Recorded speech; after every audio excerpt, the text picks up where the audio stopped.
Hello दोस्तों, मैं धनंजय गुप्ता आपका स्वागत करता हूं आज एक नई वीडियो में। आज की इस वीडियो में चैप्टर ठोस अवस्था से हम एक नई टॉपिक पढ़ेंगे। आज के इस वीडियो की हमारे टॉपिक है एकक कोष्टिका के पैरामीटर, या इसको आप कह सकते हैं क्रिस्टल जालक के पैरामीटर। इंग्लिश में इसको हम कहेंगे पैरामीटर्स ऑफ यूनिट सेल और लैटिस पैरामीटर्स। छोटी सी टॉपिक है दोस्तों, तो चलिए बहुत अच्छे से हम इसको समझते हैं। तो सबसे पहले हम बात करेंगे कि एकक कोष्टिका के पैरामीटर किन्हें कहते हैं। वे कारक जो एकक कोष्टिका की ज्यामिति को प्रभावित करते हैं एकक कोष्टिका के पैरामीटर कहलाते हैं। और आप जानते हैं कि एकक कोष्टिका किसी क्रिस्टल जालक का एक छोटा सा भाग है और इसी के बार बार पुनरावृत्ति से क्रिस्टल जालक का निर्माण होता है। तो यदि एकक कोष्टिका की ज्यामिति प्रभावित होगी तो साथ साथ क्रिस्टल की भी ज्यामिति प्रभावित होगी, क्योंकि मैंने पिछली वीडियो में आपको बताया था कि किसी क्रिस्टल के सभी गुणों को प्रदर्शित करती हैं उनकी एकक कोष्टिकाएं। तो एकक कोष्टिका की ज्यामिति प्रभावित होने पर क्रिस्टल की भी ज्यामिति प्रभावित हो जाएगी, इसलिए मैंने ब्रैकेट में यहाँ पर क्रिस्टल भी लिख दिया है। तो अब हम पढ़ें तो हम कहेंगे वे कारक जो एकक कोष्टिका या क्रिस्टल की ज्यामिति को प्रभावित करते हैं एकक कोष्टिका के पैरामीटर कहलाते हैं। तो उम्मीद है आपको ये क्लियर हो गया कि एकक कोष्टिका के पैरामीटर का सेंस क्या है। यहाँ पर एकक कोष्टिका में दो प्रकार के पैरामीटर होते हैं। नंबर 1, कोरों या इसको आप कह सकते हैं किनारों की लंबाइयां या अक्षीय दूरियां भी इन्हें कहते हैं, और इनकी संख्या होती है 3। अब यहाँ पर यदि आपको कंफ्यूजन है कि कोरों की लंबाइयां या अक्षीय दूरियां का क्या अर्थ है और कैसे इनकी संख्या 3 होती है, तो ये मैं अभी आपको इसी वीडियो में समझाऊंगा। इसको लेकर अभी आप परेशान न हो, बस वीडियो को आप लास्ट तक देखिए। और दूसरे पैरामीटर में हम पढ़ेंगे कोरों या फिर इसको कह सकते हैं किनारों के मध्य के कोण या अक्षीय कोण, और इनकी संख्या भी 3 होती है। तो देखिए कोरों की लंबाइयां 3 हैं और जो अक्षीय कोण या आप कहें कोरों के मध्य के कोण है ये भी 3 है। यानी कि किसी एकक कोष्टिका में हम कुल पैरामीटरों की संख्या गिने तो हो जाएगी 6। इस प्रकार एक एकक कोष्टिका में पैरामीटरों की संख्या 6 होती है। 6 कैसे हो गई? तो 3 हो गई कोरों की लंबाइयां और 3 हो गई कोरों के मध्य के कोण, तो 3 और 3 मिलके 6 हो गए। अब हम थोड़ा सा इमेज से समझेंगे कि अक्षीय दूरियां या फिर अक्षीय कोण का अर्थ क्या है। तो देखिए यहाँ पर मैंने एक सरल प्रकार की एकक कोष्टिका दिखाई है। आप जानते हैं कोई भी एकक कोष्टिका होगी तो वो त्रिविमी होगी, क्योंकि क्रिस्टल त्रिविमी ही होते हैं, तो इसलिए उनकी एकक कोष्टिकाएं भी त्रिविमी होती हैं। किसी त्रिविमी एकक कोष्टिका के तीनों अक्षों की जब हम दूरियां निकालेंगे, तीनों अक्षों पर इनकी लंबाइयां क्या हैं, तो उसको हम कहेंगे अक्षीय दूरियां या फिर उसको हम कहेंगे किनारों की लंबाइयां।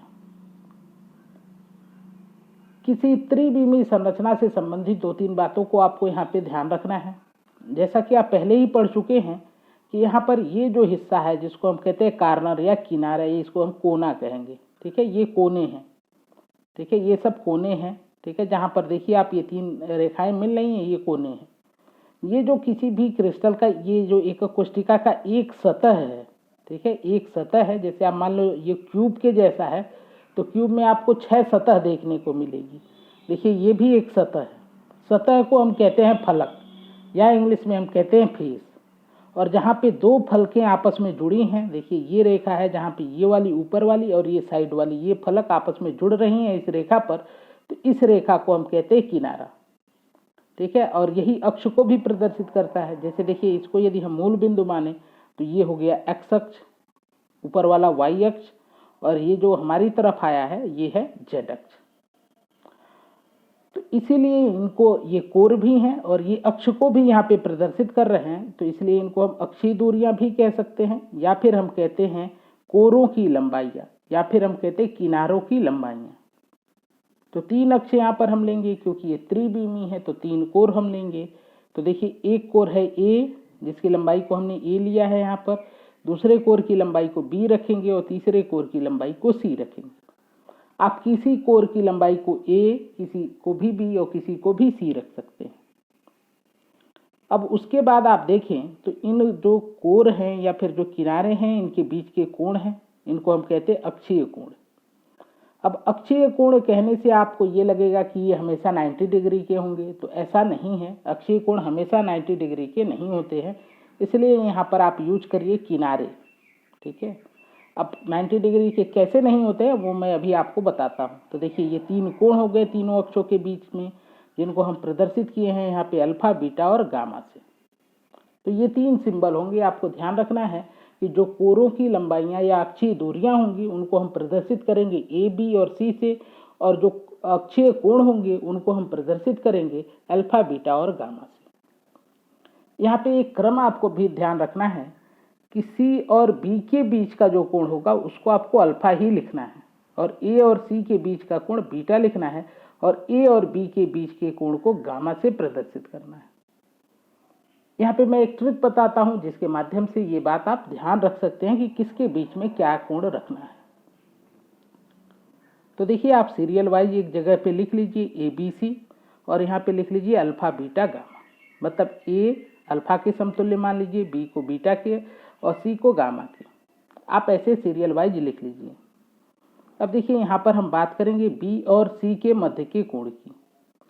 तो देखिए यहाँ पे बी आ गया, बी मीन्स बीटा के समतुल्य हम मान रहे हैं, सी को गामा के समतुल्य, तो बच कौन गया ए। तो ए के जो ए को हम किसके समतुल्य मान रहे हैं, अल्फा के, तो सी और बी के मध्य के कोण को अल्फा लिखेंगे।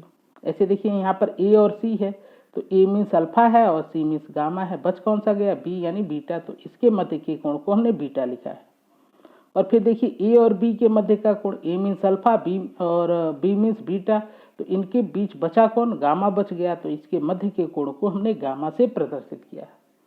तो ये आपको ध्यान रखना है कि ए और बी के मध्य के कोण को आपको गामा लिखना है, ए और सी के मध्य के कोण को बीटा लिखना है, और सी और बी के मध्य के कोण को अल्फा लिखना है। तो इस प्रकार से ये 6 पैरामीटर बन जाते हैं। 3 पैरामीटर हो गए अक्षीय दूरियां जिनको ए बी सी भी कहेंगे, और 3 हो गए अक्षीय कोण जिनको हम कहेंगे अल्फा, बीटा और गामा। तो कुल मिलाकर एकक कोष्ठिका में 6 पैरामीटर होते हैं, और ये 6 पैरामीटर एकक कोष्ठिका की ज्यामिति का निर्धारण करते हैं। कैसे करते हैं ये हम आपको आगे समझा रहे हैं, ध्यान से देखिए। देखिए जैसे अभी आपने एकक कोष्ठिका देखा, यहाँ पे अल्फा, बीटा, गामा का जो मान है वो आपको 90 अंश का दिख रहा है। यदि हम दूसरी एकक कोष्ठिका को लें तो देखिए यहाँ पर ये जो अक्ष हैं देखिए वो कोरों से अलग हो गए हैं। इसीलिए मैंने आपको पीछे अभी बताया कि अक्षीय दूरियां का मतलब ये नहीं है कि वो हमेशा अक्ष पर ही होंगे, वो अक्ष की तरफ होंगे, अक्ष पर होंगे, ऐसा आवश्यक नहीं है। इसीलिए कोरों के मध्य के जो कोण है वो 90 अंश निश्चित नहीं है, वो 90 अंश से कम या ज़्यादा भी हो सकते हैं। तो यहाँ पे देखिए यहाँ पे क्या हो गया, यहाँ पे ये जब कोण बदल गए तो आप देख रहे हैं जो एकक कोष्ठिका है इसकी ज्यामिति भी परिवर्तित हो गई। जैसे कोण 90 अंश था तो आपने देखा एकक कोष्ठिका घन के जैसी थी, या फिर आपको ये घनाभ के जैसा दिख रहा होगा। जब हमने इसके एंगल को चेंज कर दिया, अल्फा, बीटा, गामा के मान को बदल दिया, तो एकक कोष्ठिका की आकृति या फिर आपकी ये ज्यामिति परिवर्तित हो गई।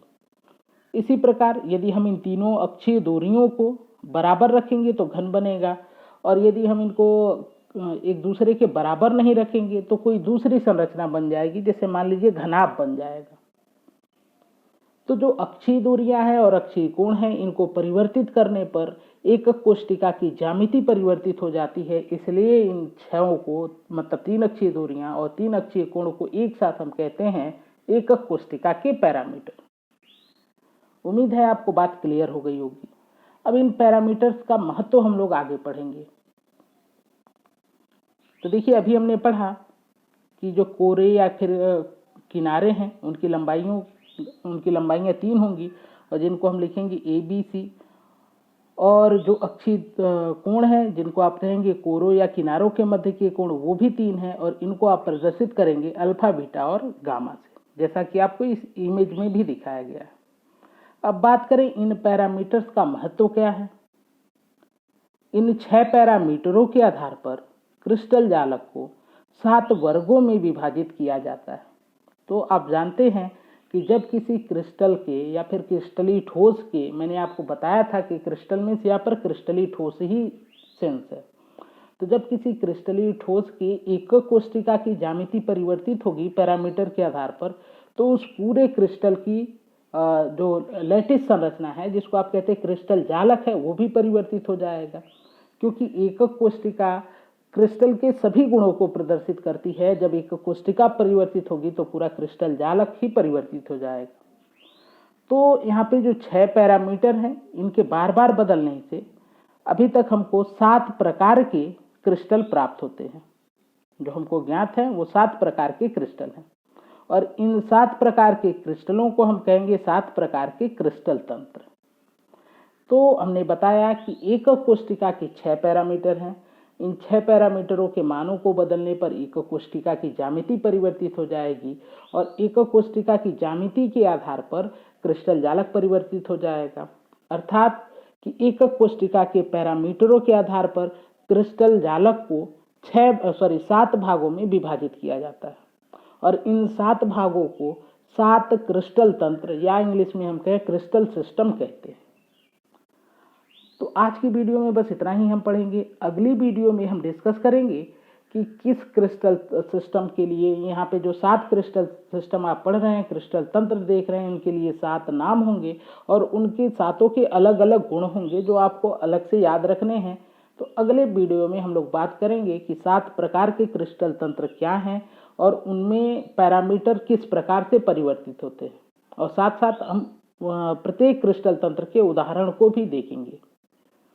तो उम्मीद है कि आज की वीडियो आपको समझ में आएगी, आज की वीडियो आपको अच्छी लगेगी, पसंद आएगी। वीडियो यदि आपको पसंद आती हो तो वीडियो को लाइक करें, मेरे चैनल को सब्सक्राइब कर लें, साथ में बेल आइकन जरूर प्रेस करें ताकि आगे आने वाली वीडियो का नोटिफिकेशन आपको मिले। वीडियो से संबंधित अपने विचार को कमेंट बॉक्स में ज़रूर लिखें। आज की वीडियो देखने के लिए, मेरे चैनल से जुड़ने के लिए आपका धन्यवाद। मिलते हैं आपसे अगली वीडियो में, जहाँ पर